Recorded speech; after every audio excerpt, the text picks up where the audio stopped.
வணக்கம். இப்போ TNUSRB SI exam previous year question paper பார்க்க போகிறோம். லாஸ்ட்டாக 2022 இருந்த கொஸ்டின் பேப்பர் இதில் என்னென்ன எப்படி பார்க்கலாம் அப்படிங்கிறத பற்றி பார்க்கலாம். இதில் சயின்ஸ் கொஸ்டின் பேப்பர் பார்க்கலாம். சயின்ஸில் மொத்தம் எத்தனை கொஸ்டின் கேட்டிருக்காங்க லாஸ்ட்டாக நடந்த டிஎன்யூஎஸ்ஆர்பி எக்ஸாமில் ஃபஸ்ட்டு 1லேருந்து 80 கொஸ்டின் வந்து ஜிகே கேட்பாங்க. பேட்டர்ன் என்ன அப்படின்னா 1லேருந்து 80 கொஸ்டின் வந்து ஜிகே கேட்பாங்க. ஜிகே இது ஜிஎஸ் அப்படி சொல்லலாம். அதில் சயின்ஸில் பார்த்தோம் அப்படின்னா 30 கொஸ்டின் கேட்டிருக்காங்க. சயின்ஸில் 30 கொஸ்டின். அந்த 30 கொஸ்டினில் அதிகமாக எதுக்கு இம்பார்ட்டன்ஸ் கொடுத்துருக்காங்க? இப்போ சயின்ஸில் பார்த்தோம் அப்படின்னா ஃபிசிக்ஸில் 10 கொஸ்டின் கேட்டிருக்காங்க. ஃபிசிக்ஸில் பார்த்தோம் அப்படின்னா ஃபிசிக்ஸில் 10 கொஸ்டின் கேட்டிருக்காங்க. கெமிஸ்ட்ரியில் பார்த்தோம் அப்படின்னா வேதியியலில் பார்த்தோம் அப்படின்னா 5 கொஸ்டின் கேட்டிருக்காங்க. மீதி பயாலஜியில் தாங்க அதிகமான கொஸ்டின் கேட்டிருக்காங்க. 15 கொஸ்டின் கேட்டிருக்காங்க. மொத்தம் 30 கொஸ்டின் கேட்டிருக்காங்க. அப்போ சயின்ஸில் 30 கொஸ்டின் கேட்டிருக்காங்க. இப்போ எந்தெந்த பகுதியிலேருந்து கேட்குறாங்க?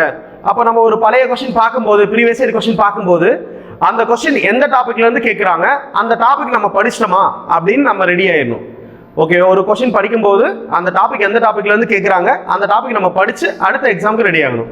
அப்போ அது மாதிரி பார்க்கலாம், என்னென்ன கொஸ்டின்ஸ் கேட்டிருக்காங்க அப்படிங்கிறத பேஸ் பண்ணி பார்க்கலாம். பாருங்கள், இப்போது இதில் ஃபர்ஸ்ட் கொஸ்டின், நமது நோய் தடைக்காப்பு மண்டலத்துடன் தொடர்புடைய ஹார்மோன் எது அப்படின்னு சொல்லிட்டு கேட்குறாங்க. ஃபர்ஸ்ட், நோய் தடைக்காப்பு மண்டலத்துடன் தொடர்புடைய ஹார்மோன் எது அப்படின்னு சொல்லிட்டு கேட்குறாங்க. நோய் தடைக்காப்பு மண்டலத்துடன் தொடர்புடைய ஹார்மோன், அதாவது which hormone is associated with our immune system. நோய் தடைக்காப்பு மண்டலத்துடன் தொடர்புடைய ஹார்மோன் அப்படின்னா T4 லிம்போசைட்டஸ் சுரக்கும். அது நோய் தடைக்காப்பை அதிகரிக்கும், நோய் தொற்று ஏற்படாமல் பாதுகாக்கும். அப்படிங்கிற ஹார்மோன் என்னன்னு பார்த்தோம்னா தைமோசின். 10th புக்லேயே இருக்கு தைமோசின். நிறைய பேர் சொல்லுவாங்க இதுக்கு ஆன்சர் வந்து தைராக்சின் சொல்லுவாங்க. தைராக்சின் அது கிடையாது, ஆன்சர் கிடையாது. ஸ்கூல் புக்கில் இப்போ தைராக்சின் எதுக்கு பயன்படுது அப்படின்னு பார்த்தோம்னா நமது உடல் வளர்சிதை மாற்றத்துக்கு தான் தைராக்சின் பயன்படுது. உடலின் வெப்பநிலையை சரி செய்ய. வளர்சிதை மாற்றம்னா rate of change of metabolisms, வளர்சிதை மாற்றம், உடல் வளர்சிதை மாற்றத்து. அப்புறம் வெப்பநிலை, உடலின் வெப்பநிலை, இரத்தத்தின் வெப்பநிலையை சீராக மெயின்டைன் பண்ண தைராக்சின் பயன்படுது. அப்போ நோய் தடைக்காப்பு மண்டலத்துடன் தொடர்புடைய ஹார்மோன் அப்படின்னு பார்த்தோம்னா ஆன்சர் தைமோசின். இது எந்த டாபிக்ல இருந்து கொஸ்டின் கேட்டிருக்காங்கன்னா தாவர ஹார்மோன், விலங்கு ஹார்மோன் அப்படின்னு சொல்லிட்டு நம்ம 10th புக்ல பயாலஜில ஒரு பாடம் கொடுத்துருக்காங்க. அந்த பாடத்துல இருந்து அப்படியே கொஸ்டின் கேட்டிருக்காங்க. சில பேர் நினைப்பீங்க சார் எஸ்ஐனா 11th 12th இருந்து தான் சார் கொஸ்டின் அதிகமாக கேட்குறாங்க அப்படிங்கிற கான்செப்ட் கிடையாது. அதே கான்செப்ட், ஒரு கான்செப்ட் கொஸ்டின் கேட்குறாங்கன்னா அதே கான்செப்ட் 10thலையும் இருக்கும் 11thலையும் இருக்கும். 10thல இருக்கிறத நம்ம பார்க்காம 11thல இருக்கிறத மட்டும் பார்த்தோம்னா 11thல இருந்து தான் கேட்குறாங்க அது மாதிரி தெரியும். இதே கான்செப்ட் ஸ்கூல் புக்ல 10th புக்ல இருக்கு, எடுத்து பாருங்க. தைமோசினோட பயன்கள்ல இருக்கு 10th புக்ல. அப்ப ஃபர்ஸ்ட் கொஸ்டின், நோய் தடைக்காப்பு மண்டலத்துடன் தொடர்புடைய ஹார்மோன் எது அப்படின்னா தைமோசின். அப்ப 10th லெவல்ல நீங்க எல்லாமே சயின்ஸ்ல நல்லா படிச்சுட்டு அதுக்கப்புறம் மீறி உள்ள புக் பேக் கொஸ்டின், முக்கியமான பாடம் அதெல்லாமே 11th 12th பார்த்தா நம்ம ஈஸியா எக்ஸாம்ல பாஸ் பண்ணிடலாம். ஓகே, அடுத்த கொஸ்டின் பாருங்க. கூற்று காரணம் கேட்கிறாங்க. கூற்று காரணம், மைட்டோகாண்ட்ரியாக்கள் செல்லின் ஆற்றல் உலைகள் என்று அழைக்கப்படுகின்றன. ஆற்றல் உலைகள் அப்படின்னு சொல்றாங்க. அதாவது பவர் ஹவுஸ் ஆஃப் செல். அப்ப ஃபர்ஸ்ட் ஸ்டேட்மெண்ட் கரெக்ட். ஏன்னா மைட்டோகாண்ட்ரியால தான் அந்த ஆக்சிஜன் பைண்ட் பண்ணப்பட்டு எனர்ஜி சிந்தசைஸ் ஆகுது, எனர்ஜி உருவாக்கப்படுகிறது அப்படின்னு சொல்றாங்க. அதனால தான் மைட்டோகாண்ட்ரியாக்கள் செல்லின் ஆற்றல் உலைகள் என அழைக்கப்படுகிறது இருக்கு. அடுத்து, அவை மிகையாற்றலை பெற்ற ஏடிபினா அடினோசின் ட்ரைபாஸ்பேட் அப்படின்னு சொல்லுவாங்க. ஏடிபியை வந்து ஆற்றல் நாணயம் அப்படின்னு சொல்லுவாங்க. அதாவது எனர்ஜி கரன்சி. நம்ம சாப்பிடக்கூடிய சாப்பாட்டுல இருந்து குளுக்கோஸ் ஆற்றலாக சேமித்து வைக்கப்படுகிறது. அந்த ஆற்றல் தான் ஏடிபி. ஒரு குளுக்கோஸ் மூலக்கூறு சிதைவடையும் போது மொத்தம் 38 ஏடிபி உருவாகும். ஏடிபி அடினோசின் ட்ரைபாஸ்பேட் அப்படின்னு சொல்லுவாங்க. அப்போ இந்த ரெண்டுமே கரெக்ட் தான். மைட்டோகாண்ட்ரியாக்கள் செல்லின் ஆற்றல் உலைகள் என அழைக்கப்படுகிறது. காரணம், அவை மிகையாற்றலை பெற்ற ஏடிபி மூலக்கூறுகளை உருவாக்குகிறது. கண்டிப்பா நம்ம சாப்பிடக்கூடிய சாப்பாட்டுல இருந்து குளுக்கோஸ்ல இருந்து ஏடிபி உருவாக்கப்படுகிறது, எனர்ஜி கரன்சி உருவாக்கப்படுகிறது. அப்ப கூற்று காரணம் இரண்டும் சரி. இது பாருங்க, இப்போ இந்த கொஸ்டின் எந்த டாபிக்ல இருந்து கேட்கிறாங்க அப்படின்னு பாருங்க. தாவர சுவாசம் அப்படிங்கிற டாபிக்ல இருந்து கேட்கிறாங்க. எந்த டாபிக்ல இருந்து கேட்கிறாங்க? தாவர சுவாசம், சுற்றோட்டம் அப்படிங்கிற டாபிக். தாவர சுவாசத்துல மொத்தம் 4 படிநிலைகள் இருக்கு. என்னென்ன படிநிலைகள்? 4 படிநிலைகள் பார்த்தோம்னா கிளைகோலைசிஸ் இங்கிலீஷ்ல, அப்புறம் பைருவிக் அமில ஆக்சிஜனேற்ற கார்பன் நீக்கம், கிரப்ஸ் சுழற்சி, மூணாவது கிரப்ஸ் சுழற்சி, அப்புறம் எலக்ட்ரான் கடத்து சங்கிலி, எலக்ட்ரான் டிரான்ஸ்போர்டேஷன் செயின், அது மாதிரி இருக்கு. அப்புறம் பசுங்கடிகம் பத்தி படிக்கணும். பசுங்கடிகத்தின் வகைகள், குளோரோபிளாஸ்ட், குரோமோபிளாஸ்ட், அதெல்லாம் பத்தி படிக்கணும். ஒளி சேர்க்கை, ஒளிவினை, இருள் வினை, அதெல்லாம் பத்தி படிக்கணும். இது எல்லாமே 9th 10th புக்ல இருக்கு. 10th புக்ல நீட்டா சுவாசம் அப்படிங்கிற பாடம் இருக்கு. சுவாசம் ரெஸ்பிரேஷன் அப்படிங்கிற பாடம், அதை படிச்சாவே நம்ம இந்த கொஸ்டின்லாம் ஈஸியா அட்டெண்ட் பண்ணிருக்கலாம். Okay, next question. அடுத்து மேத்ஸ் ஃபாலோவிங் பொறுத்துக்க. உயிர் சத்து இதை எதை பேஸ் பண்ணி கொடுக்கறாங்கன்னா விட்டமின்ஸ் பத்தி கொடுக்கறாங்க. இது விட்டமின்ஸ் எந்த டாபிக்ல வரும்னா உடல் நலம் மற்றும் சுகாதாரம், அதாவது ஹெல்த் அண்ட் ஹைஜீன் அப்படின்னு சொல்லலாம். உடல் நலம் மற்றும் சுகாதாரம், ஹெல்த் அண்ட் ஹைஜீன், ஊட்டச்சத்து மற்றும் சுகாதாரம், அதெல்லாம் விட்டமின்ஸ்ல பேஸ் பண்ணி வரும். அப்ப ஃபர்ஸ்ட் பாயிண்ட் பாருங்க, விட்டமின் சி என்ன ஆகும் அப்படின்னா, விட்டமின் சி என்ன பண்ணும் அப்படின்னா, விட்டமின் சி எதுல அதிகமா இருக்கு அப்படின்னு பார்த்தோம்னா கொய்யால இருக்கு. விட்டமின் சி எதுல அதிகமா இருக்குன்னா கொய்யா. அடுத்து அவகோடா பழம் அப்படின்னு பார்த்தோம்னா அதிக அளவு கொழுப்பு இருக்கும். அதுல அவகோடால அதிக அளவு கொழுப்பு இருக்கு அப்படின்னா அவகோடா. அடுத்து சீத்தாப்பழத்துல இரும்பு சத்து இருக்கு, அயான் கண்டென்ட் இருக்கு. இரும்பு சத்து ரத்த சோகை குறைவானா சீத்தாப்பழம் அதிகமா சாப்பிடணும்னு சொல்லுவாங்க. இரும்பு சத்துல சீத்தாப்பழத்துல இரும்பு சத்து இருக்கு. அப்புறம் கரோட்டினாய்டுகள்னா என்னன்னா இது கொழுப்பில் கரையக்கூடிய நிறமி அப்படின்னு சொல்லுவாங்க. இப்ப உயிர்ச்சத்து விட்டமின் சி வந்து நீர்ல கரையும். பியும் சியும் வந்து நீர்ல கரையும், ஆனா கொழுப்பில் கரையாது. அப்ப 1க்கு 3 வராது. கரோட்டினாய்டுகள் தான் கொழுப்பில் கரையக்கூடிய நிறமி. ஃபேட் soluble pigments, நிறமி அப்படின்னு சொல்லுவாங்க. அப்ப ஆப்ஷன் பார்த்தோம்னா 4th one இதான் கரெக்டான ஆன்சர். 4 1 2 3. ஃபர்ஸ்ட் 1க்கு 4, அப்புறம் 1, அடுத்து 2, அடுத்து 3. 4 1 2 3. இது பாருங்க எந்த டாபிக்ல இருந்து கேக்குறாங்க, ஹெல்த் அண்ட் ஹைஜீன், வைட்டமின்கள் பத்தி நல்லா படிக்கணும். வைட்டமின்கள்ல 2 வகை இருக்கு. ஃபர்ஸ்ட் ஒன் பார்த்தோம்னா பியும் சியும் நீரில் கரையும் வைட்டமின், வாட்டர் soluble வைட்டமின்ஸ், நீரில் கரையக்கூடிய வைட்டமின். அடுத்து ஏடிஇகே, இது வந்து என்ன பண்ணும்னா கொழுப்பில் கரையும் வைட்டமின். இது ஈஸியா வச்சுக்கலாம். நம்ம யாரையாவது ஏடி அப்படின்னு கூப்பிட்டோம்னா நம்ம கொழுப்பு இருக்குன்னு அர்த்தம். அப்ப ஏடின்னு வந்தாவே கொழுப்புன்னு அர்த்தம், அப்படியே வச்சுக்கலாம். பிசி வந்து நீர்ல கரையும். இதுல விட்டமின்கள் நிறைய இருக்கு. 9th 10th புக்ல இருக்கு. ஃபர்ஸ்ட் நீங்க கவர் பண்ணும்போது சயின்ஸ் இப்பதான் ஃபர்ஸ்ட் படிக்கிறீங்க அப்படின்னா 9th 10th புக்கை நல்லா படிச்சிருங்க. அதுக்கப்புறம் மீதி உள்ளதெல்லாம் பார்க்கலாம். 6th 7th இதுல எல்லாமே பாக்ஸ் கொஸ்டின் மட்டும் படிச்சாவே இப்ப இருக்க டைம்க்கு நம்ம ஈஸியா சயின்ஸ் படிச்சிடலாம். பார்த்துக்கோங்க. நெக்ஸ்ட் அடுத்த கொஸ்டின் போலாம். எலும்புகளை வலுவிழக்க செய்து அவற்றை உடையக்கூடிய நிலைக்கு கொண்டு செல்லும் நோய் எது? இது வந்து ஹெல்த் அண்ட் ஹைஜீன் டாபிக் தான். அதுல விட்டமின் டி குறைபாட்டினால ஏற்படக்கூடிய நோய் ஆஸ்டியோபோரோசிஸ். அப்படின்னா விட்டமின் டி என்ன பண்ணும் அப்படின்னு பார்த்தோம்னா, விட்டமின் டி பத்தி கொடுக்குறாங்க பாருங்களேன். விட்டமின் டி வந்து நிறைய சொல்லலாம். சூரிய ஒளி விட்டமின், சன்ஷைன் விட்டமின் சொல்லுவாங்க. சூரிய ஒளி நம்ம தோலில் படும்போது டீஹைட்ரோ கொலஸ்ட்ரால் என்னும் பொருள் தான் விட்டமின் டி ஆக மாற்றப்படுகிறது. டீஹைட்ரோ கொலஸ்ட்ரால் என்னும் பொருள் தான் விட்டமின் டி ஆக மாற்றப்படுகிறது. ஓகேவா? இப்ப டி வந்து நிறைய சொல்லலாம். இப்ப டில பார்த்தோம் அப்படின்னா டி வேற என்ன பண்ணுது அப்படின்னா, நம்ம எலும்பு மூட்டு இதுல உள்ள கால்சியம் அப்சார்ப்ஷன், கால்சியம் உறிஞ்சுதலுக்கு உதவும். கால்சியத்தை உறிஞ்சி நமது எலும்பை வந்து பலப்படுத்தும், நல்ல போன் ஸ்ட்ரென்த்தாக இருக்க வைக்கும். ஆனா அந்த விட்டமின் டி குறைபாட்டினால ஏற்படக்கூடிய நோய் தான் ஆஸ்டியோபோரோசிஸ். அதான் எலும்புகளை வலுவிழக்க செய்து அவற்றை உடையக்கூடிய நிலைக்கு கொண்டு செல்லும் நோய். எலும்பு வலுவிழந்து போச்சுன்னா விட்டமின் டி கிடையாது, இல்லைன்னு அர்த்தம். ஓகேவா? அதான் வந்து ஆஸ்டியோபோரோசிஸ் அப்படின்னு சொல்றாங்க. இதுவும் 10th புக்ல இருக்குங்க. 10th புக்ல படிச்சாவே கிளாசரி அந்த கலை சொற்கள்ல கொடுத்திருப்பாங்க ஆஸ்டியோபோரோசிஸ் அப்படின்னு சொல்லிட்டு. பாக்ஸ் கொஸ்டின்ல ஒவ்வொரு பாடம் முடிஞ்சதுக்கு அப்புறம் பாக்ஸ் போட்டு கலை சொற்கள், அதாவது சிந்திக்க, அது மாதிரி கொடுப்பாங்கல்ல, அந்த பாக்ஸ்ல கொடுத்திருக்காங்க. அதனால நீங்க 10th வரைக்கும் நல்லா படிச்சாவே நம்ம ஈஸியா பாஸ் பண்ணிடலாம். நெக்ஸ்ட் பாருங்களேன், காய்கறிகளை நீரில், அடுத்து சரியான விடையை தேர்ந்தெடுக்க கூற்று காரணம், கூற்று 1 கூற்று 2 கொடுத்திருக்காங்க. காய்கறிகளை நீரில் சமைக்கும் போது உயிர் சத்து சி இழக்கப்படுகிறது. கரெக்ட். உயிர் சத்து சி வந்து தண்ணில போயிடும் அப்படியே உயிர் சத்து சி. அடுத்து உயிர் சத்து சி நீரில் கரையும் தன்மை கொண்டது. கரெக்ட். ரெண்டுமே விட்டமின் சி நீர்ல கரையும். இப்பதான் சொன்னோம் விட்டமின் வகைகள்ல விட்டமின் பி சி வந்து நீர்ல கரையும். ஏடிஇகே தான் கொழுப்பில் கரையும். இது நீர்ல கரையாது. அப்போ விட்டமின் காய்கறிகளை நீரில் சமைக்கும் போது உயிர்ச்சத்து சி இழக்கப்படுகிறது, கரையப்படுகிறது. கரெக்ட் தான். அடுத்து ரெண்டாவது உயிர்ச்சத்து சி நீரில் கரையும் தன்மை கொண்டது. கரெக்ட். அப்போ ரெண்டுமே கரெக்ட் அப்படின்னு சொல்லலாம். அப்போ கூற்று 1 மற்றும் 2 சரி அப்படின்னு சொல்லலாம். கூற்று 1 மற்றும் 2 சரி. நெக்ஸ்ட், வெள்ளை ஒளி ஒரு ஊடகத்தினுள் செல்லும் போது, வெள்ளை ஒளி ஒரு ஊடகத்தினுள் செல்லும் போது எந்த நிறம் அதிக வேகத்தில் செல்லும் அப்படின்னு சொல்லிட்டு கொஸ்டின் கேட்கறாங்க. நம்ம படிச்சிருப்போம் வானவில் அப்படின்னு பார்த்தோம்னா, வானவில்ல ஃபர்ஸ்ட் என்ன இருக்கும் அப்படின்னா விப்ஜிஆர், விப்ஜிஆர் இருக்கும். ஃபர்ஸ்ட் என்ன இருக்கும்? விப்ஜிஆர், விப்ஜி ஆர் லாஸ்ட்ல வரும். ஆர்னா என்ன? வீணா ஊதா, வீணா ஊதா இல்ல வயலட் அப்படின்னு சொல்லலாம். ஊதா, ஊதா நிறம், நீல நிறம் அப்படின்னு சொல்லலாம். அதுக்கப்புறம் ஆறுங்கிறது என்ன நிறம் அப்படின்னு பார்த்தோம்னா ரெட். ரெட்டுக்கு அதிக அலைநீளம், அதிக அலைநீளம் இருக்கும். லாம்டா அதிகமாக இருக்கும், அதிக அலைநீளம் இருக்கும். அப்ப அதிக வேகத்தில் செல்லக்கூடியது ரெட் தான். அதனாலதான் நம்ம வாகனங்கள்ல, இது 7th புக் 8th புக்ல இருக்கு, பாக்ஸ் போட்டு கொடுத்துருக்காங்க.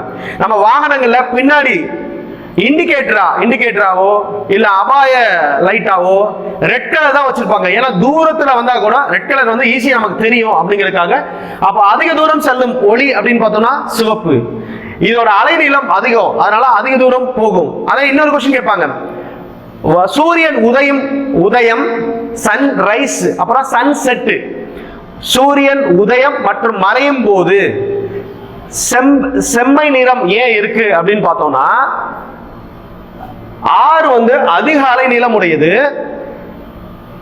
லாம்டா அதிக அலைநீளம் உடையதுன்னு சொல்லுவாங்க. ஆனா சிதறல் அலைவு, சிதறல் அப்படின்னா ஸ்கேட்டரிங் சொல்லலாம். ஸ்கேட்டரிங் வந்து கம்மியா தான் இருக்கும் அப்படின்னு சொல்லுவாங்க. ஸ்கேட்டரிங் எப்பொழுதுமே எதிர் விகிதத்தில் இருக்கும், 1/λ/4. அப்ப லாம்டா அதிகமா இருந்தா சிதறல் அளவு கம்மியா தான் இருக்கும். அதான் சூரியன் உதயம் மற்றும் மறைவின் போது சிவப்பு நிறமாக இருக்கு அப்படின்னு சொல்றாங்க. அதே இன்னொன்னு பாருங்க, நீல நிறம், வயலட் இல்ல நீலம் சொல்லலாம். நீலம் வந்து அலைநீளம் கம்மி, அலைநீளம் ரொம்ப கம்மி. அலைநீளம்னா லாம்டான்னு சொல்லலாம். அலைநீளம் ரொம்ப குறைவு, மிக குறைவு. அதனால அதிக தூரம் இது சிதறடிக்கப்படும். அதனாலதான் வானம் நீல நிறமாக இருக்கு. இது ரெண்டு கான்செப்ட் பார்த்துக்கோங்க. ரெட்டுக்கு வந்து அதிக அலைநீளம், குறைந்த அளவு சிதறடிக்கப்படும். நீல நிறத்துக்கு பார்த்தோம்னா குறைந்த அலைநீளம், அதிக அளவு சிதறடிக்கப்படும். இந்த கான்செப்ட் மட்டும் பார்த்துக்கோங்க. அப்போ அலைநீளம் அதிகமா இருந்தா வேகமா செல்லும் அப்படின்னு சொல்றாங்க. அப்ப இந்த क्वेश्चन ஆன்சர் சிவப்பு.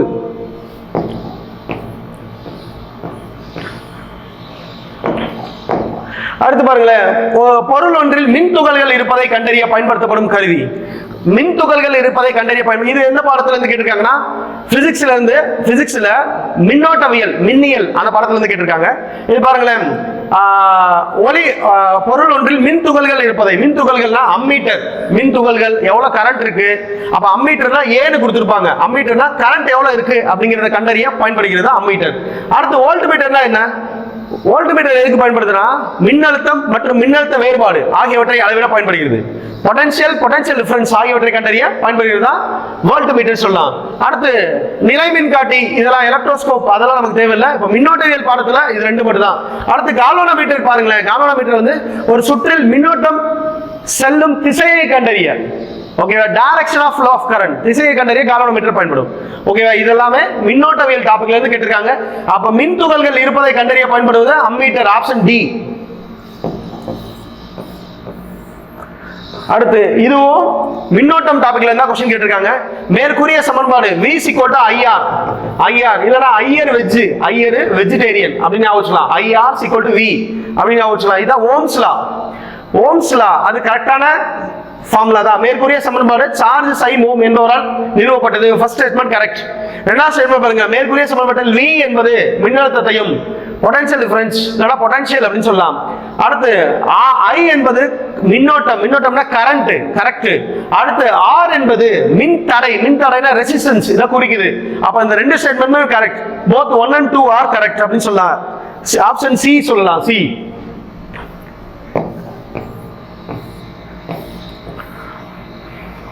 அடுத்து எந்த அணுக்கரு இணைவினால் சூரியனின் ஆற்றல் உருவாகிறது? இது எந்த பாடத்துல இருந்து கேட்டிருக்காங்கன்னா அணுக்கரு இயற்பியல் பாடத்துல இருந்து கேட்டிருக்காங்க. பிசிக்ஸ்ல அணுக்கரு இயற்பியல் 10வது புக்ல இருக்கு. 10வது புக் மட்டுமே படிச்சா போதும் இந்த பாடத்துக்கு. ஓகே, மத்ததெல்லாம் தேவையில்லை. அதுல நல்லா டீடைலா கொடுத்திருக்காங்க. பாருங்க, எந்த அணுக்கரு இணைவினால் சூரியனின் ஆற்றல் உருவாகிறது?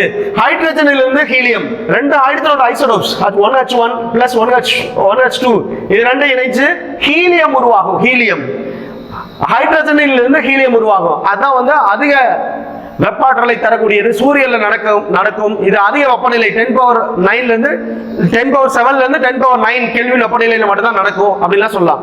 இது அணுக்கரு இணைவு. அணுக்கரு இணைவுனா என்ன? இரண்டு சிறிய அணுக்கருக்கள் இணைந்து ஒரு பெரிய அணுக்கருவாக மாறுகிறது. அதான் அணுக்கரு இணைவு.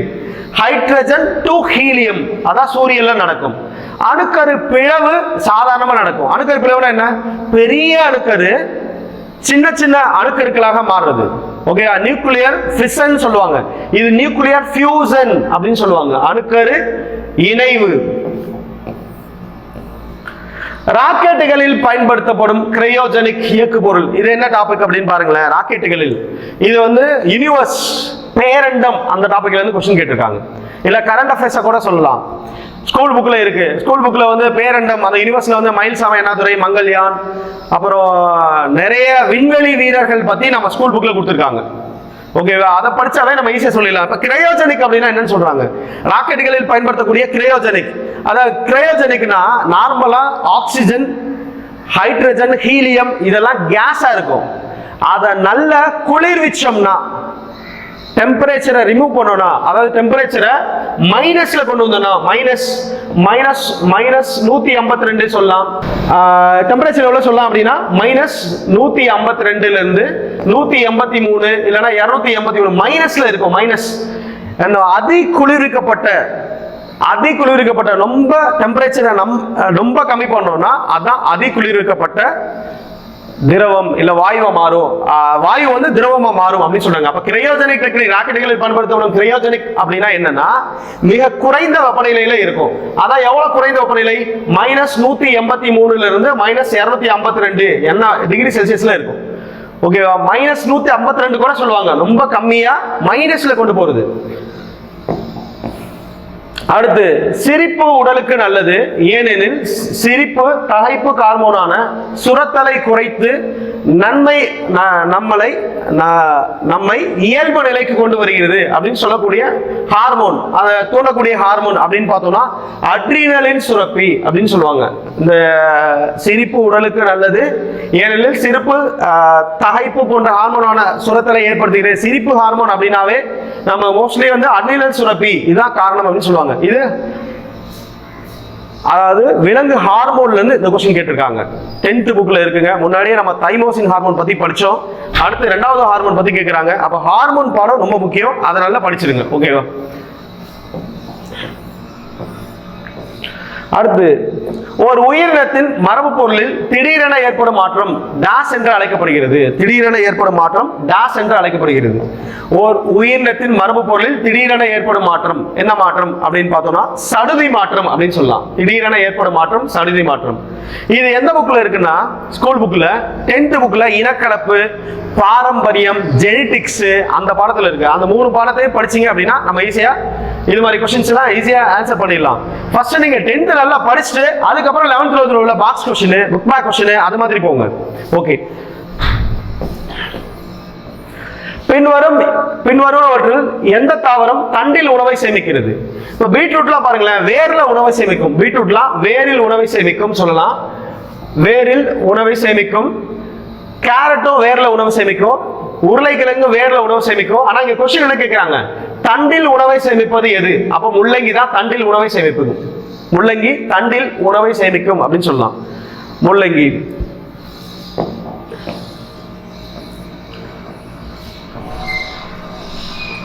அடுத்து சரியான இணையை தேர்ந்தெடுக்க. இது விட்டமின் டாபிக் பத்தி கேக்குறாங்க. அப்ப விட்டமின்ல 3வது क्वेश्चन பார்க்க போறோம். ஃபர்ஸ்ட் பாருங்க, விட்டமின் குறைபாட்டினால ஏற்படக்கூடிய நோய் எது? விட்டமின் ஏ குறைபாட்டினால என்ன நோய் ஏற்படும்னா மாலைக்கண் நோய், நைட் பிளைண்ட்னஸ் சொல்லுவாங்க. விட்டமின் ஏ குறைபாட்டினால மாலைக்கண் நோய், செராப்தால்மியா, நிக்டலோபியா அப்படிலாம் சொல்லுவாங்க. ஆனா ரிக்கட்ஸ்ங்கிறது தவறானது. ஆனா இங்க சரியான இணையை தான் தேர்ந்தெடுக்க சொல்றாங்க. 4 ஆப்ஷன் பாருங்க. அடுத்து விட்டமின் டி குறைபாட்டினால, விட்டமின் டி குறைபாட்டினால செராப்தால்மியா அப்படிங்கிறது விட்டமின் ஏ குறைபாட்டினால ஏற்படக்கூடியது. செராப்தால்மியாங்கிறது விட்டமின் ஏ குறைபாடு. விட்டமின் டி குறைபாட்டினால ரிக்கட்ஸ் தான் விட்டமின் டி குறைபாட்டினால எலும்பு வந்து பலவீனமா இருக்கும், எலும்பு வலிமையா இருக்காது. அதான் விட்டமின் டி குறைபாட்டினால ஏற்படக்கூடியது. அடுத்து விட்டமின் B3, விட்டமின் சி குறைபாட்டினால ஏற்படுறது தான் ஸ்கர்வி. விட்டமின் சி குறைபாட்டினால ஏற்படுவதா ஸ்கர்வி. அதனால இதுவும் தவறான ஸ்டேட்மெண்ட், இதுவும் தவறான ஸ்டேட்மெண்ட். அடுத்து விட்டமின் B1 தான் பெரிஃபெரி. அப்போ ஒரு क्वेश्चन படிக்கும் போது மற்ற 4 ஆப்ஷனை என்ன கேக்குறாங்க அது ரிலேட்டடாவும் நமக்கு தெரியுதா அப்படின்னு பாருங்க. அப்போ ஒரு क्वेश्चन ஆன்சரை மட்டுமே பார்க்காதீங்க, மத்ததையும் நீங்க ஏன்னா ப்ரீவியஸ் இயர் क्वेश्चन பார்க்கும்போது அப்படிதான் படிக்கணும். மற்ற நோய் எல்லாம் நம்ம படிச்சிருக்கோமா, அப்ப இதுக்கு என்ன ஆன்சர் அப்படிங்கறத நம்ம ஒரு ஐடியா பார்க்கணும். அடுத்து எலிசா மற்றும் வெஸ்டர்ன் பிளாட் சோதனை கண்டறிய பயன்படும் உறுதிப்படுத்தும் சோதனை எது அப்படின்னு சொல்லிட்டு கேக்குறாங்க. எலிசா அண்ட் வெஸ்டர்ன் பிளாட் இது ரெண்டுமே எய்ட்ஸோட டெஸ்ட். எய்ட்ஸ் நோய்க்கு பயன்படும் உறுதிப்படுத்தும் சோதனை எய்ட்ஸோட டெஸ்ட் அப்படின்னு சொல்லுவாங்க. டைபாய்டுக்கு புக்ல என்ன கொடுத்திருக்காங்கன்னா வைடால் டெஸ்ட் அப்படின்னு கொடுத்திருக்காங்க. டைபாய்டுக்கு வைடால் டெஸ்ட், தமிழ்லயே தான் வைடால் டெஸ்ட் சொல்றாங்க, வைடால் சோதனை. காச நோய்க்கு மாண்டாக்ஸ் டெஸ்ட் அப்படின்னு சொல்றாங்க. இதெல்லாமே முக்கியமான டெஸ்ட், மற்றதுக்கெல்லாம் டெஸ்ட் இல்ல. அப்ப எலிசா மற்றும் வெஸ்டர்ன் பிளாட் இது ரெண்டுமே எய்ட்ஸோட உறுதிப்படுத்தும் சோதனை. இதுவும் 10th புக்ல இருக்குங்க. நோய்கள் பத்தியும் பரவும் நோய்கள் பரவா நோய்கள் 9th புக்ல இருக்கு. மீதி உள்ள எய்ட்ஸ் மலேரியா இந்த நோய்கள்லாம் 10th புக்ல இருக்கு. அதை படிச்சாவே நம்ம ஈஸியா எழுதிடலாம். நெக்ஸ்ட், பின்வருவற்றில் எது உணவு மற்றும் தர கட்டுப்பாட்டு நிறுவனம் அல்ல அப்படின்னு சொல்றாங்க. இப்போ FASI FSSAI FASI அப்படின்னா பாருங்களேன். FASIனா அந்த நம்ம ஃப்ரூட்ஸ் ஜூஸ் எல்லாம் ஏதாவது வாங்கும்போது அதில் FASI அப்படின்னு எழுதி விட்டிருப்பாங்க. Food safety standards authority of India. Food safety standards authority of India. அப்போ இது உணவை பத்தி தான் இருக்குது. இது கரெக்டான ஸ்டேட்மெண்ட். அடுத்து ரெண்டாவது அக்மார்க்னா அக்ரிகல்ச்சரல் மார்க்கெட்டிங். அக்ரிகல்ச்சரல் மார்க்கெட்டிங்னா கால்நடை பொருள்கள் அதுல இருந்து பெறக்கூடிய அந்த வெண்ணெய் நெய் அதுல இருந்து பெறக்கூடியது அக்மார்க் முத்திரை கிரீன் கலர்ல இருக்கும். அடுத்து FEOனா fruit process order. Fruit process order அப்படின்னு சொல்லுவாங்க. Fruit process order. அப்ப இது மூணுமே உணவு பத்தி தான் சொல்லுது. ஆனா இது வந்து காமர்ஸ் சேம்பர் அதை பத்தி ஒரு பொருளியலை பத்தி சொல்றது. ஓகேவா, பொருளியல் எக்கனாமிக்ஸ் பத்தி சொல்றது. அப்போ இதுதான் ஆன்சர். எது உணவு மற்றும் தர கட்டுப்பாட்டு நிறுவனம் அல்ல அப்படின்னு கேக்குறாங்க. அல்லன்னு கேட்டா அப்ப இதுதான் ஆன்சர். FICCI அப்படிங்கிறது ஆன்சர். மற்றது எல்லாமே உணவு பத்தி தான் சொல்லுது. ஓகே சார், இது எந்த புக்ல சார் படிக்கணும்? இது மாதிரி क्वेश्चन கேக்குறாங்க. ஆனா எந்த புக்ல படிக்கணும் அப்படின்னா 9th புக்ல இருக்கு. இது எல்லாமே உணவு உடல்நலம் மற்றும் நோய்கள் ஹெல்த் அண்ட் ஹைஜீன் அந்த டாபிக்ல எல்லாமே கொடுத்துருக்காங்க. அக்மா இருக்கு, BSIA ISIனா தொழில்துறை மூலமா கிடைக்கக்கூடிய பொருள்கள். ஓகேவா, இதை பத்திலாம் நிறைய கொடுத்துருக்காங்க. அதனால நீங்க 9th புக்ல படிங்க. படிச்சீங்கன்னா ஈஸியா நம்ம எழுதிடலாம். பெர்னிசியஸ் இரத்த சோகையை ஏற்படுத்தும் உயிர் சத்து குறைபாடு இதுவும் 9th புக்ல இருக்கு. 9th புக்ல விட்டமின் குறைபாட்டினால ஏற்படக்கூடிய நோய்கள். பெர்னிசியஸ் இரத்த சோகை அப்படின்னா சயனோகோபாலமைன். இதுதான் விட்டமின் B12 சொல்லுவாங்க. Vitamin B12 சயனோகோபாலமைன். விட்டமின் B12னால ஏற்படக்கூடிய நோய் தான் பெர்னிசியஸ் அனிமியா அப்படிம்பாங்க. பெர்னிசியஸ் இரத்த சோகை அப்படின்னு சொல்லுவாங்க. உயிர் சத்து விட்டமின் K வந்து ரத்த முறையாமைக்கு வரும். இரும்பு சத்து வந்து நம்ம எடுத்துக்கிட்டோம்னா இரும்பு சத்து குறைபாடு இல்லாம போகும். அடுத்து போலிக் அமிலமும் இரும்பு சத்துக்காக ஏற்படக்கூடிய உள்ள மாத்திரை தான். ஆனா ரத்த சோகையை ஏற்படுத்தும் உயிர் சத்து குறைபாடு தான் சைனோகோபாலமைன். அடுத்து சிதைப்பவைகளுக்கு எடுத்துக்காட்டு என்ன? இது 7th புக்லயே இருக்கு. 7th புக்லயே சிதைப்பவைகளுக்கு எடுத்துக்காட்டு எதெல்லாம் சிதைக்கும் அப்படின்னு பார்த்தோம் அப்படின்னா பாக்டீரியாவும் பூஞ்சையும் சிதைப்பவைகள் அப்படின்னு சொல்லுவாங்க. பாக்டீரியாவும் பூஞ்சைகளும் சிதைப்பவைகள். இங்க பாக்டீரியா லைக்கன்கள் இருக்கு வராது, பூஞ்சைகள் லைக்கன்கள் வராது, ஆல்காவும் லைக்கன்கள் வராது. அதனால பாக்டீரியாவும் பூஞ்சைகள் தான் சிதைப்பவை அப்படின்னு சொல்லலாம். நெக்ஸ்ட், ஒலி மாசு குறித்த சரியான வாக்கியத்தை கண்டறிக. அப்போ ஸ்டாண்டர்டா அந்த ஸ்டேட்மெண்ட் படிங்க. இனிமையற்ற இரைச்சலான ஒலி, இனிமையற்ற இரைச்சலான ஒலி ஒலி அப்படின்னு சொல்றாங்க. அதான் ஒலி மாசு. இனிமையற்ற நமக்கு டிஸ்டர்பன்ஸா இருக்கிறது தான் இரைச்சல், நாய்ஸ் அப்படின்னு சொல்லுவாங்க. அடுத்து மனசோர்வு மற்றும் மன அழுத்தத்தை குறைகிறது அப்படின்னு சொல்றாங்க. இப்போ இந்த 2 ஸ்டேட்மெண்ட் படிங்களேன். 2 ஸ்டேட்மெண்ட் படிங்க. Noise is the unpleasant sound அப்படின்னு சொல்றாங்க. Reduces depression and stress. இனிமையற்ற இரைச்சலான ஒளி, ஒளி மாசு கொடுத்து, ஒளி மாசு அப்படின்னா இது கரெக்டானது, ஒளி மாசு. அடுத்து மனசோர்வு மற்றும் மன அழுத்தத்தை அதிகரிக்குதா? அப்ப பாருங்களேன், இரைச்சல் அப்படின்னாவே மனசோர்வு மற்றும் மன அழுத்தத்தை அதிகரிக்கும். அப்ப இந்த ஸ்டேட்மெண்ட்ல எது கரெக்டான்னு பாருங்க. இனிமையற்ற இரைச்சலான ஒளி, அதான் ஒளி மாசு. ஓகே, அப்ப ஃபர்ஸ்ட் ஸ்டேட்மெண்ட் கரெக்ட். ரெண்டாவது பாருங்களேன், மனச்சோர்வு மற்றும் மன அழுத்தத்தை அதிகரிக்கும், குறைக்காது. இங்க என்ன இருக்கு? Reduces the depression and stress. எப்பவுமே இரைச்சல் வந்துச்சுன்னா நமக்கு டிப்ரஷன், ஸ்ட்ரெஸ் எல்லாம் அதிகரிக்கும். ஆனா இங்க ரெடியூசஸ் கொடுத்திருக்காங்க. நம்ம அவசரத்துல அந்த ஸ்டேட்மெண்ட் பார்க்காம போயிடக்கூடாது. அப்ப இங்க அதிகரிக்கிறது தான் வந்தா ரெண்டு ஸ்டேட்மெண்ட் கரெக்ட். ஆனா இங்க என்ன வந்திருக்கு? குறைகிறது வந்திருக்கு. அப்ப ஃபர்ஸ்ட் ஸ்டேட்மெண்ட் மட்டும் தான் கரெக்ட் இதுல. அப்ப ஃபர்ஸ்ட் ஸ்டேட்மெண்ட் மட்டும் தான் இதுல கரெக்டான ஆன்சர். ஓகே,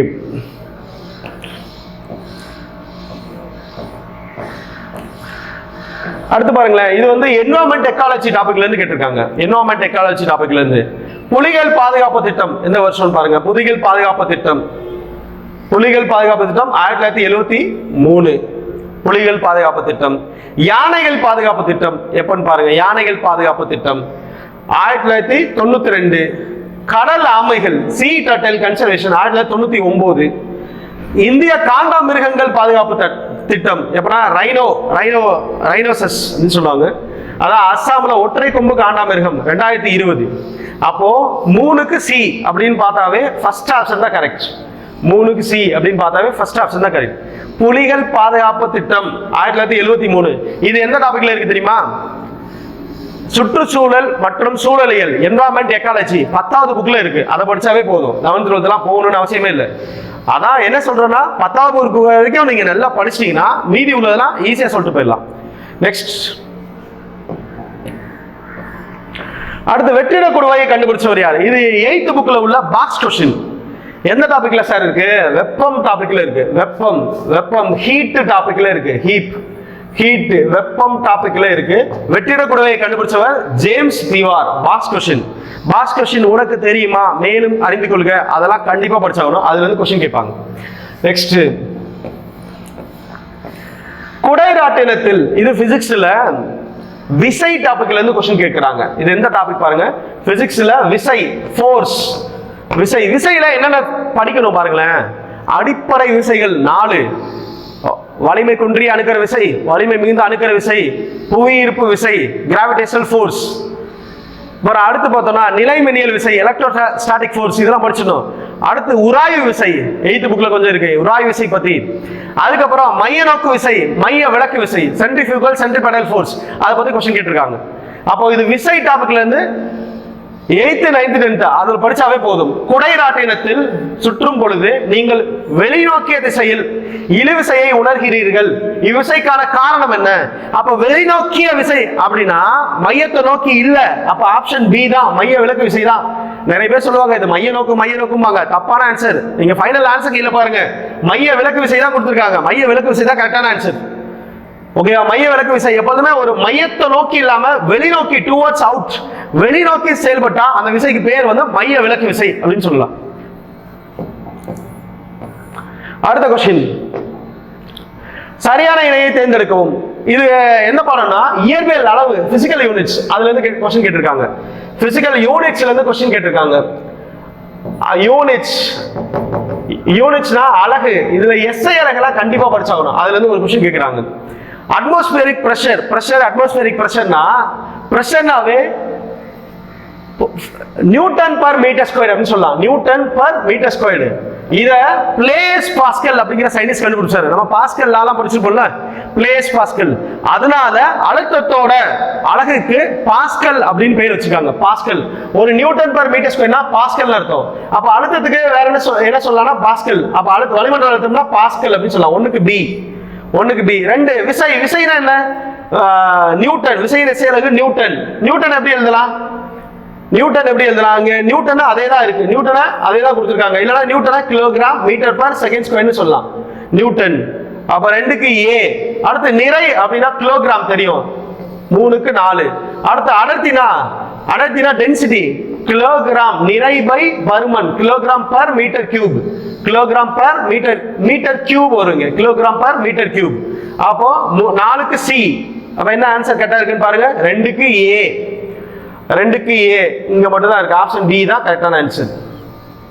ஓகேவா? நெக்ஸ்ட் क्वेश्चन, இது யூனிட்ஸ்ல இருந்து क्वेश्चन கேட்டிருக்காங்க. அடுத்து ஒளியின் செறிவானது, ஒளியின் செறிவானது எந்த அலகால் அளக்கப்படுகிறது? which unit is used to measure the intensity of sound? ரெண்டு ஒலி இருக்குங்க. நம்ம பேசக்கூடிய ஒலினா டெசிபல். ஏன் டெசிபல் பேர் வச்சாங்கன்னா, அலெக்சாண்டர் கிரஹாம் பெல் அப்படிங்கிற ஒரு டெலிபோனை கண்டுபிடிச்சாரு. அவரை பெருமைப்படுத்தும் விதமாக கிரஹாம் பெல்ல உள்ள லாஸ்ட் டெசிபல் அப்படிங்கறது மட்டும் இங்க வச்சிருக்காங்க. அப்போ ஒலிச்செறிவுனா சவுண்ட், ஒலிச்செறிவுனா சவுண்ட், இந்த சவுண்டோட ஒலிச்செறிவு டெசிபல். ஓகேவா? இந்த லைட் அப்படின்னா இந்த ஒளிச்செறிவு அப்படின்னு பார்த்தோம்னா ஒளிச்செறிவு, இந்த செறிவு ஒளிச்செறிவு இல்ல லூமினஸ் இன்டென்சிட்டி அப்படின்னா கேண்டிலான்னு வரும். இதுதான் இது ரெண்டுக்குள்ள வித்தியாசம். ஓகேவா? சவுண்ட் தான் இங்க கேட்டிருக்காங்க. ஒளியின் செறிவானது இங்க சவுண்ட்னு கொடுத்திருக்காங்க. அப்ப டெசிபல் தான் கரெக்டான ஆன்சர். இத ஸ்மால் டி கேபிட்டல் பி அப்படிமாங்க. கேட்கும் திறன் த்ரெஷோல்ட் லிமிட் வந்து 0 டெசிபல்ல இருந்து ஆரம்பிக்கும். 90 டெசிபலை விட அதிகமான ஒலியை நம்ம கேட்டுக்கிட்டே இருந்தோம்னா நம்மளோட காதுல உள்ள ஜவ்வு வந்து ஃபெயிலியர் ஆயிரும், கேட்காம போயிடும், நிறைய பெயின் வரும் அப்படிலாம் நிறைய சொல்லுவாங்க. ஓகே, அடுத்த क्वेश्चन பாருங்க. நீரின் கொதிநிலை 100 டிகிரி செல்சியஸ். இது வெப்பம் டாபிக்ல இருந்து கேக்குறாங்க. என்ன டாபிக்ல இருந்து கேக்குறாங்கன்னா வெப்பம். நீரின் கொதிநிலை 100 டிகிரி செல்சியஸ் வெப்பம் டாபிக்ல இருந்து கேக்குறாங்க. வெப்பம்ல ஹீட் டாபிக். அதுக்கு சமமானது என்ன, ஃபாரன்ஹீட் என்ன அப்படின்னு பாருங்க. 100 டிகிரி செல்சியஸை ஃபாரன்ஹீட்டா மாத்தணும் அப்படின்னா, ஏன்னா கெல்வினா மாத்தணும்னா 100 டிகிரி செல்சியஸை கெல்வினா மாத்தணும்னா 273 கூட்டணும், பிளஸ் ஆட் பண்ணணும். அப்ப 100 பிளஸ் 273 373 கெல்வின். அப்ப இங்க கெல்வின்ல 373 கிடையாது, 373 கிடையாது. அப்ப ஃபாரன்ஹீட்ல தான் கரெக்டான்னு பார்க்கணும். ஃபாரன்ஹீட்ல எப்படி கரெக்டான்னு பார்க்கலாம்னா, degree celsius divide by degree செல்சியஸ்ல 100 வேல்யூ இருக்கு மொத்தம், equal to degree fahrenheit -32 divided by 180 அப்படின்னு சொல்லலாம். இந்த ஃபார்முலால போடலாம். அப்படி இல்லையா, அப்படி இல்லைன்னா ஒரு டிகிரி செல்சியஸ் எதுல ஆரம்பிக்கணும், 0 டிகிரி செல்சியஸ்ல ஆரம்பிக்கும். 0 டிகிரி செல்சியஸ் 100 டிகிரி செல்சியஸ் நீரின் கொதிநிலைனா 100 டிகிரி செல்சியஸ். அதே மாதிரி ஃபாரன்ஹீட்ல பார்த்தோம் அப்படின்னா நீரின் உறைநிலை 32 டிகிரி ஃபாரன்ஹீட், 32 டிகிரி ஃபாரன்ஹீட். நீரின் கொதிநிலை அப்படின்னு பார்த்தோம்னா 212 டிகிரி ஃபாரன்ஹீட். அப்ப 100 டிகிரிக்கு சமமானது எது? 212. ஆப்ஷன் பி தான் கரெக்டான ஆன்சர். இப்படியும் சொல்லலாம், இந்த ஃபார்முலாலயே நீங்க சால்வ் பண்ணீங்கன்னா சொல்லலாம். இப்போ இங்க 100 டிகிரி செல்சியஸ் போடுங்க, 100 கேன்சல் ஆயிரும். அப்ப என்ன ஆன்சர் வரும் அப்படின்னு பாருங்க. அப்ப 100 கேன்சல் ஆயிரும். இந்த 180 இந்த சைடு வந்தா 180 ஈக்குவல் டு f -32 னு வரும். 32 இந்த -32 அந்த சைடு வந்தா +32 வரும். 180ல 32 ஆட் பண்ணா என்ன வரும்? 212 னு வரும், ஈக்குவல் டு f. அப்ப f க்கு சமமானது 212 தான். ரெண்டுமே சொல்லலாம் நம்ம. அடுத்து ஜேம்ஸ் சாட்விக் கண்டுபிடிச்ச துகள் என்ன? இது எந்த பாடத்துல இருக்குன்னா 10th புக்ல அணுக்கரு இயற்பியல்ல அறிமுகம் அப்படின்னு சொல்ற பாடத்துல இருக்கு. ஜேம்ஸ் சாட்விக் கண்டுபிடிச்ச துகள் என்னன்னா நியூட்ரான். நியூட்ரானை தான் அவர் கண்டுபிடிச்சாரு. நியூட்ரான் வந்து மின்சுமை அற்ற துகள், நடுநிலைத்தன்மை வாய்ந்த துகள், அதான் நியூட்ரான். நியூட்ரானை கண்டுபிடிச்சாரு. அப்புறம் புரோட்டான் யாரு கண்டுபிடிச்சா? புரோட்டான். எலக்ட்ரானை யாரு கண்டுபிடிச்சா? அதுலயே இருக்கு. எலக்ட்ரானை யாரு கண்டுபிடிச்சா? ரூதர்ஃபோர்ட் கண்டுபிடிச்சாரு. கோல்ட்ஸ்டீன் வந்து புரோட்டானை பெயரிட்டாரு அப்படின்னு சொல்லலாம், புரோட்டானை பெயரிட்டாரு அப்படின்னு சொல்லலாம். ஜே தாம்சன் என்ன பண்ணாரு? எதிர்மின் துகள்களை நேர்மின் துகள்களை கண்டுபிடிச்சாரு அப்படின்லாம் சொல்லலாம். சரி, அடுத்து இந்த கொஸ்டினுக்கு வந்து ஜேம்ஸ் சாட்விக் என்ன கண்டுபிடிச்சாங்கன்னா நியூட்ரான் கண்டுபிடிச்சாங்க. இரும்பு துருப்பிடித்தல், இது கெமிஸ்ட்ரில இருந்து கேட்கிறாங்க. ஆக்சிஜனேற்றம் மற்றும் ஒடுக்கம் அந்த டாபிக்ல இருந்து கேட்கிறாங்க. இரும்பு பொருள்கள் துருப்பிடித்தல் நடைபெறும் வினை ஆக்சிஜனேற்றம் ஆகும். கரெக்ட். இரும்பு ஆக்சைடா மாறுறதா ஆக்சிஜனேற்றம், இரும்பு துருப்பிடித்தல். அப்ப ரெண்டு ஸ்டேட்மெண்ட்மே கரெக்ட். கூற்று மற்றும் காரணம் இரண்டும் சரி. ஓகேவா? கூற்று மற்றும் காரணம் இரண்டும் சரி. ஓகேவா? அப்ப ஆப்ஷன் ஏ கூற்று மற்றும் காரணம் ரெண்டுமே சரி. இது ஆக்சிஜனேற்றம் மற்றும் ஒடுக்கம் அந்த பாடத்துல இருந்து கேட்டிருக்காங்க.